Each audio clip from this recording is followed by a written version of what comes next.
Hello friends. तो हमारा जो लास्ट टॉपिक था वो था प्लांट एंड इट्स पार्ट्स। उसी को ही आगे बढ़ाते हुए हम चलते हैं अब फ्लावर पे। फ्लावर का अध्ययन, फूल का अध्ययन कहलाता है एंथोलॉजी। फ्लावर, फूल एक जनन अंग है। यह फल निर्माण का कार्य करता है। इसमें ये देखिए, ये एक फूल मैंने दिखा रखा है। यह इसका जो हिस्सा है ये वृंत कहलाता है। यह थैलेमस कहलाता है। ये बाह्य दल पुंज कहलाता है जो कि हरे रंग का होता है। ये है दल पुंज, कोरोला। ये है पुमंग। क्या है ये? पुमंग। और ये है जयांग। ये मेल है, ये फीमेल। जयांग फीमेल ऑर्गन और ये मेल। ये दल पुंज ये अलग अलग कलर का होता है। और ये जो बाह्य दल पुंज है ये हरे रंग का होता है। आपने गुलाब की बड देखी होगी जो कि अंदर पैक होती है, ऊपर हरे रंग का होता है, इस तरीके से होती है। तो उसमें क्या होता है, जब वो बड होती है तब ये जो बाह्य दलपुंज है वो उसको कवर करता है। पोषण कौन प्रदान करता है? बाह्य दलपुंज ही प्रदान करता है। जब फूल खिल जाता है तब यह इस अवस्था में आ जाता है। ठीक। अब हमने इसको अलग अलग बता रखा है। पोमंग या एंड्रोसीरियम, इसका ये जो हिस्सा है ये देखिए यहाँ पर, ये इससे ये लगा हुआ है, ये पुमंग है। इसका ये जो सिरा है ये पुंकेसर कहलाता है। यहाँ पर ये जो आकृति है जिसमें ये पराग कोश कहलाती है, जिसमें कि कौन होते हैं? पराग कण होते हैं। यह पुमंग है, एंड्रोसीसियम, ये इसका हिस्सा पुंकेसर है। यह पराग कोश है, इसमें पराग कण है। ये है गाइनोसीजियम या जयांग, पौधे का फीमेल पार्ट। इसमें ये जो आपको हिस्सा दिख रहा है यह होता है अंडाशय। ये जो इसकी गर्दन है ये है वर्तिका। और ये ऊपर का हिस्सा कहलाता है वर्तिकाग्र। ये क्या कहलाता है? वर्तिकाग्र कहलाता है। तो ये फूल है जो कि एक जनन अंग है। फूल में हमने बता दिया कि जो फीमेल है उसका जो हिस्सा है वो गाइनोसीजियम जयांग कहलाता है। और दूसरा पुमंग कहलाता है जिसमें पराग कण होते हैं। अब है परागकण। तो पॉलिनेशन या परागण, परागण कैसे होता है? परागण होता क्या है? ये जो पराग कण हैं इनका वर्तिकाग्र तक पहुंचना, यह पॉलिनेशन या परागण कहलाता है। तो पराग कणों का वर्तिकाग्र तक पहुंचना क्या कहलाता है?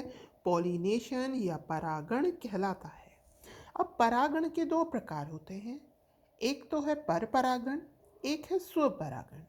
पर परागण, स्वपरागण में क्या है? जैसे कि अभी हमने ये फूल देखा, इसमें जयांग भी फूल में ही है, पुमंग भी फूल में ही है। पुमंग से जो ये पराग कण है ये स्वतः ही जयांग में पहुंच जाते हैं, है ना।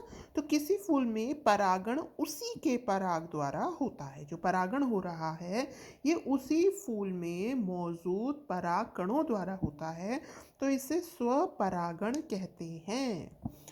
पर परागण का अर्थ है कि किसी अन्य माध्यम से, जैसे मान लीजिए कीट जो है, कीड़े मकोड़े, वो किसी एक फूल से दूसरे पर गए, भंवरे, तितली, तो उन्होंने क्या किया, जो पराग कण थे उसको ट्रांसफ़र कर दिया। तो कीटों के द्वारा जो ट्रांसफ़र होता है उसे कहते हैं एंटोमोनोफिली। पक्षी के द्वारा जो होता है उसे कहते हैं ओरिनोथोफिली। पक्षी के द्वारा भी हवा से बह करके आ जाए परागकण तो इसे कहते हैं एनिमोफिली। जल के साथ बहकर आ जाएं, ये जो जलीय पौधे हैं मेनली उनमें हो जाता है, तो इसे कहते हैं हाइड्रोफिली। जीव जंतुओं के द्वारा और इंसानों के द्वारा अगर ये परागकण ट्रांसफ़र हो जाएं तो इन्हें क्या कहते हैं? जियोफिली। तो कुल मिलाकर बात यह है कि पराग कणों का वर्तिकाग्र तक पहुंचना पॉलिनेशन कहलाता है। अब है निषेचन। तो निषेचन है परागण और अंकुरण के परिणाम स्वरूप नर युग्मक का मादा युग्मक के साथ फ्यूज हो जाना तथा द्विगुणित युग्मज बनाना। मतलब ये जो वर्तिकाग्र पर जो नर युग्मक जो पराग कण आए थे, इसका अंडाशय में पहुंचकर जो जाइगोट फॉर्मेशन है, ये क्या कहलाता है? निषेचन कहलाता है। तो इसकी जो चरण है वो बता रखे हैं। इसमें सबसे पहली क्रिया क्या होगी? परागण, मतलब जो पराग कण थे उनका वर्तिकाग्र तक पहुंचना। फिर बाद में अंकुरण, फिर यहाँ पर अंकुरण होगा, फिर ये कहाँ जाएंगे? मतलब ये निषेचन के लिए तैयार होंगे, ठीक है ना, इस जगह।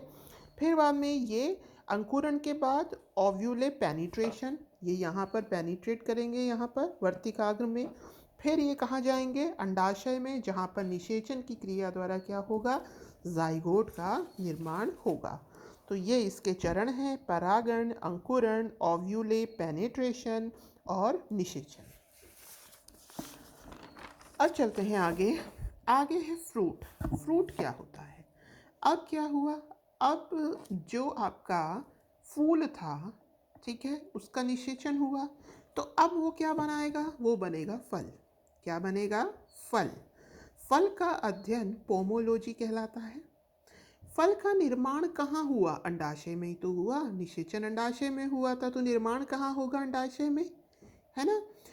फल में क्या होता है? फल के अंदर बीज होते हैं, तो ये बीज की सुरक्षा करता है। अब टाइप्स ऑफ फ्रूट्स देखते हैं कैसे होते हैं। यह डिपेंड करता है निषेचन के आधार पर। निषेचन के आधार पर, ठीक है। जैसे कि सत्य फल, इनका जो निर्माण होगा वो अंडाशय में होगा। असत्य फल, इसका निर्माण पुष्पाशन में होगा। अनिषेचन, इनका निर्माण वर्तिकाग्र में होगा। कैसे? ये देखिए चित्र। सत्य फल, सत्य फल मतलब जो फुल प्रोसेस के थ्रू होते हैं, जैसे कि आजकल अपने नॉर्मल नहीं चल रहा है, अलग अलग प्रकार की जो डिलीवरी होती है, ठीक है ना। एक आपका कृत्रिम गर्भ बनाया जा रहा है, एक गर्भ है, और भी है, टेस्ट ट्यूब बेबीज़ हैं, ऐसे कर कर इनमें भी है, ठीक है। इसमें सत्य क्या है? जो सही प्रोसेस के थ्रू हो वो सत्य है, ठीक। यानी कि जो अंडाशय में अगर फ्रूट का निर्माण हो तो वो फल कैसा कहलाता है? सत्य फल। कैसा कहलाता है? सत्य फल। और अगर मान लीजिए जो पराग कण थे, जो जाइगोट निर्माण है, वो इधर हो गया, थैलेमस में, इधर सरक कर आ गया, थैलेमस में हो गया, जिसे क्या कहते हैं? पुष्पासन। थैलेमस को क्या कहा जाता है? थैलेमस को पुष्पासन, क्योंकि पुष्प का आसन है, ठीक है। अगर यहाँ हुआ तो इसे क्या कहेंगे? असत्य फल। अब मान लीजिए कि किसी भी उससे जो फूल है वो तिरछा हो गया, मान लीजिए उल्टा हुआ, तो उल्टा होने से क्या हुआ? जो यहाँ पर अंडाशय था, यहाँ से जो अंडा है वो कहाँ आ गया? जयांग में। तो यहीं पे ही इसको परागकण मिल गए। तो अब जयांग में ही क्या, यहाँ पर सॉरी, हाँ जी, जयांग में ही क्या हो जाएगा? इसका जो ऊपरी हिस्सा है वर्तिकाग्र, यहीं पे ही क्या हो जाएगा? निषेचन हो जाएगा। यहीं पे ही क्या हो जाएगा? जयांग का ये जो ऊपरी हिस्सा है वर्तिकाग्र, यहीं पे ही क्या हो जाएगा? निषेचन हो जाएगा वर्तिकाग्र पर। तो ये क्या कहलाएगा? अनिषेच। ये क्या कहलाएगा? अनिषेच। क्योंकि हम तो ये मान रहे हैं कि निषेचन कहाँ हो रहा है? अंडाशय में। तो ये क्या हो जाएगा? अनिषेच फल। तो सत्य जिनका निर्माण होगा अंडाशय में, असत्य जिनका निर्माण होगा पुष्पाशन में, अनिषेच वर्तिकाग्र में ही जिनका निर्माण हो जाएगा। अब है आगे, ये तो थे अपने निषेचन के आधार पर फलों के प्रकार। अगला है निर्माण के आधार पर, कि कैसे, किस प्रकार से निर्माण हुआ। तो जो सरल फल है वो एक फूल से एक फल बनता है। समूह या पुंज फल, एक फूल से कई फल बनते हैं। सरल फल कौन सा है? एक फूल से एक फल। समूह या पुंज फल कौन सा है? एक फूल से कई फल। संग्राथिक, संग्राथिक में क्या है? देखिए, ये इसका अंडाशय था, है ना, वहीं पे ही क्या हो रहा है? धीरे धीरे फ्रूट में बदल रहा है। अच्छा, अब जो अंडाशय का हिस्सा है और जो चीज़ें वो सारी गायब हो जाती हैं। जैसे आप आम को देखिए, संतरा, केला, बाकी जो चीज़ें वो गायब हो जाती हैं, केवल जो सॉफ्ट फल होता है वही बचता है। लेकिन संग्राथिक में क्या होता है? जो संपूर्ण पुष्प क्रम है वो फल में बदल जाता है, मतलब कि जो बाहर की जो बाउंड्री है वो उसकी हार्ड रह जाती है, पूरा का पूरा जो था आपका गर्भाशय वगैरह सब मिला करके ये पूरा का पूरा फल में बदल जाता है, जिससे कि जो बाहरी हिस्सा है वो टाइट रह जाता है, जैसे कि शहतूत है, अनानास है, ये सब। तो ये देखिए फल के हिस्से बता रखे हैं। ये बाहरी हिस्सा जो है ये एपिकार्प या बाह्य हिस्सा कहलाता है। मेसोकार्प मध्य हिस्सा कहलाता है। एंडोकार्प आंतरिक हिस्सा कहलाता है। ये फल भित्ति हैं तीन, बाहरी वाली एपिकार्प या बाह्य, बीच वाली मेसोकार्प या मध्य, अंदर वाली एंडोकार्प या आंतरिक। ड्राई फ्रूट्स क्या होता है? ड्राई फ्रूट्स इसी को सुखा दो, मतलब जो गुद्दे वाला भाग है ये सारा सूख जाएगा। तो ना ही तो कोई एपिकार्प बचा, ना ही कोई मेसोकार्प बचा, एंडोकार्प भी सूख गया, यानी कि इसमें जल नहीं होता। फल भित्ति के जो अलग अलग स्तर हैं उनमें विभेदित नहीं होता। जैसे किशमिश है, अंगूर को सुखाकर बनाई जाती है ना? तो उसमें आप उसका ना ही तो एपिकार्प बता सकते हैं, ना ही मेसोकार्प, ना ही एंडोकार्प। अब चलते हैं इसका आखिरी हिस्सा, बीज। बीज कहाँ बनता है? बीजांड में, फल के अंदर। हम एक एक चरण में चल रहे हैं। हमने फूल देखा, फिर फल देखा, फल के अंदर क्या होता है? बीज। कहाँ बनता है बीज? बीजांड में, है ना? फल में सुरक्षित रहता है। अब बीज देखिए, कोई भी बीज देखिए, उसका जो बाहरी हिस्सा है ना वो हार्ड होता है, ठीक है? बाहरी जो भाग है वो टेस्टा कहलाता है, और आंतरिक भाग क्या कहलाता है? टिग्मा। बाहरी टेस्टा, आंतरिक टिग्मा, ठीक। अच्छा, अंकुरण क्या है? वह क्रिया जिसमें बीज एक पौधे में बदल जाता है। ये प्रोसेस कब होगा?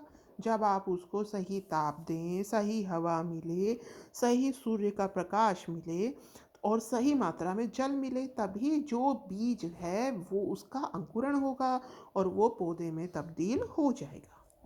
आगे एक छोटा सा अपना हिस्सा इसका, पादप हार्मोन। पादप हार्मोनों को हम फाइटो हार्मोन भी कहते हैं। ये दो तरीके के होते हैं, वृद्धिवर्धक होते हैं, वृद्धिरोधी होते हैं। जिब्रेलिन, ये इंपॉर्टेंट है इसका, ये वृद्धि को ही देखता है, अंकुरण करता है। तो जिब्रेलिन अंकुरण के लिए सहायक है। फ्लोरिसेंस, फ्लोर से मतलब फूल निर्माण में सहायक है। ऑक्सिन, ऑक्सिन प्रकाश की ओर पौधे को ले जाता है। साइटोकाइनिन कोशिका विभाजन को करवाता है, साइटोकाइनिन, ठीक है? तो जिब्रेलिन अंकुरण में, फ्लोरिजेंस फूल निर्माण में, ऑक्सिन प्रकाश की ओर वृद्धि कराता है, साइटोकाइनिन कोशिका विभाजन करवाता है। वृद्धिरोधी में है एब्सिसिक एसिड, कोशिका विभाजन रोकता है। एब्सिसिक एसिड क्या करता है? विभाजन को रोकता है। एथिलीन फल को पकाता है। एथिलीन क्या करता है? फल को पकाता है। तो ये हमने हार्मोन देख लिए हैं। आगे है खरपतवार नियंत्रण। नॉर्मली आपने देखा होगा कि पौधों के साथ कुछ घास फूस उसके साइड में क्या होती हैं? उग जाती हैं। ये पौधे को क्या नुकसान पहुंचाती हैं? जो आवश्यक न्यूट्रिशन होते हैं, खनिज पदार्थ होते हैं, ये उनको ज़्यादा सोख लेती हैं, पौधे को नहीं मिल पाते। तो हमें इनको हटाना ज़रूरी है। तो इनको हम किस प्रकार हटा सकते हैं? तो इसके लिए तीन क्रियाएं हैं। एक है शस्य क्रियाएं, एक है यांत्रिक विधि, एक है रासायनिक विधि। शस्य क्रिया में क्या है? गहरी जुताई कीजिए, जिससे कि जो खरपतवार है उसकी जो जड़ें हैं, मतलब गहरी गहरी जुताई करेंगे तो जो खरपतवार है वो पहले ही हट जाएंगी। फसल चक्र अपनाना, ये नहीं कि आप बार बार एक ही फसल लगाए जा रहे हैं, आप उसे चेंज कर करके लगाइए फसलों को। खाद का उपयोग कीजिए। यांत्रिक विधि खुरपी है, खुरपी से हम क्या करें? उनको उखाड़ दें अच्छे से गहराई से खोद करके। उसके अलावा है रासायनिक विधि। रासायनिक विधि में हम कुछ केमिकल्स का यूज़ करते हैं, जैसे एक है सीमाजीन, एक है 2,4-D। 2,4-D का पूरा नाम है डाईक्लोरोफिनॉक्सी एसिटिक एसिड। क्या नाम है इसका? डाईक्लोरोफिनॉक्सी एसिटिक एसिड। तो इन सब चीज़ों का उपयोग करके हम खरपतवार को रोक सकते हैं, जिससे कि जो हमारा मेन पौधा है उसको आवश्यक पोषण तत्व मिल सके और उसकी जो वृद्धि है वो प्रॉपर हो सके। तो धन्यवाद। ये टॉपिक अपना ख़त्म हो गया है। अगले वीडियो में अगला topic. Thank you. Have a nice day.